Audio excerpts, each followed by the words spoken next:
വിവാദ സ്പോൺസർ ഉണ്ണികൃഷ്ണൻ പോറ്റിക്കായി ദേവസ്വം ഉദ്യോഗസ്ഥൻ മുരാരി ബാബു നടത്തിയ ഇടപെടലുകളുടെ കൂടുതൽ തെളിവുകൾ 24-ന്.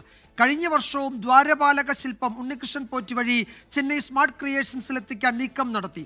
സ്മാർട്ട് ക്രിയേഷൻസ് മുരാരി ബാബുവിന് അയച്ച കത്തിന്റെ പകർപ്പ് പുറത്തു വന്നു.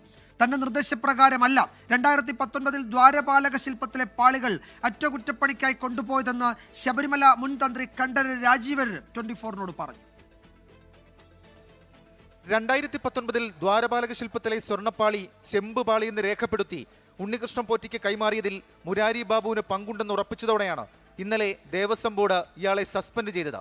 എന്നാൽ ഉണ്ണികൃഷ്ണൻ പോറ്റിക്ക് വേണ്ടി മുരാരി ബാബു നടത്തിയ ദുരൂഹ ഇടപെടലുകളുടെ തെളിവുകളാണ് ഇന്ന് പുറത്തു വന്നത്. 2024 ദ്വാരപാലക വിഗ്രഹം ഉണ്ണികൃഷ്ണൻ പോറ്റി വഴി സ്മാർട്ട് ക്രിയേഷൻസിൽ എത്തിക്കാൻ വീണ്ടും നീക്കം നടത്തി. ദേവസ്വം ബോർഡിനെ അറിയിക്കും മുൻപ് 2024 ഒക്ടോബർ 10-ന് മുരാരി ബാബു സ്മാർട്ട് ക്രിയേഷൻസിന് കത്തയച്ചു. ദ്വാരപാലക പീഠം ഉണ്ണികൃഷ്ണൻ പോറ്റി വഴി എത്തിക്കുമെന്നായിരുന്നു മുരാരി ബാബു കമ്പനിക്ക് അയച്ച കത്ത്. വിവരങ്ങൾ അറിയിച്ച് സ്മാർട്ട് ക്രിയേഷൻസ് ഒക്ടോബർ 16-ന് അയച്ച ഈ കത്തിലാണ് മുരാരി ബാബുവിന്റെ ഇടപെടൽ വ്യക്തമാകുന്നത്. കത്തിൽ എക്സിക്യൂട്ടീവ് ഓഫീസറായിരുന്ന മുരാരി ബാബു തുടരനുമതിക്കായി ഒപ്പുമിട്ടു. എന്നാൽ മുരാരി ബാബുവിന്റെ നീക്കം ദേവസ്വം ബോർഡ് തടഞ്ഞു. ഉണ്ണികൃഷ്ണൻ പോറ്റിക്ക് ശബരിമലയിൽ വഴിവിട്ട ഇടപെടലിന് മുരാരി ബാബു മുൻപും അവസരമൊരുക്കിയെന്ന് ദേവസ്വം വിജിലൻസ് കണ്ടെത്തിയിട്ടുണ്ട്. 2019 ദ്വാരപാലക ശില്പത്തിലെ പാളികൾ അറ്റകുറ്റപ്പണിക്കായി കൊണ്ടുപോയത് തന്റെ നിർദ്ദേശപ്രകാരമല്ലെന്നും കത്തിനു മറുപടി നൽകുക മാത്രമാണ് ചെയ്തതെന്നും ശബരിമല മുൻ തന്ത്രി കണ്ഠരര് രാജീവര് അനുമതി തേടിയിരുന്നു. അത് ചെയ്യാവുന്നതാണ്. പക്ഷേ അത് കൊണ്ടുപോകുന്ന കാര്യത്തിനെ കുറിച്ചൊന്നും ഞാൻ പറഞ്ഞിട്ടില്ല. അവിടെ ചെയ്യുന്നതാണ് ഞാൻ വിചാരിച്ചിരുന്നത്. അവിടുത്തെ ഉദ്യോഗസ്ഥനല്ല, അദ്ദേഹമാണല്ലോ ലെറ്റർ തരുന്നത്.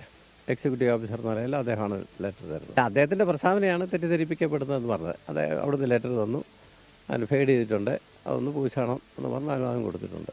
2019 മെയ് 18-ന് ശ്രീകോവിൽ കട്ടിളയും ചെമ്പെന്ന് രേഖപ്പെടുത്തിയാണ് സ്വർണം പൂശാൻ ഉണ്ണികൃഷ്ണൻ പോറ്റിക്ക് കൈമാറിയെന്ന് തെളിയിക്കുന്ന മഹസർ രേഖയും ഇന്ന് പുറത്തു വന്നു. രേഖയിൽ ഒപ്പിട്ടത് മുരാരി ബാബു അടക്കമുള്ള ഉദ്യോഗസ്ഥരാണ്. ഷഫീദ് റാവുത്തർ, 24 തിരുവനന്തപുരം.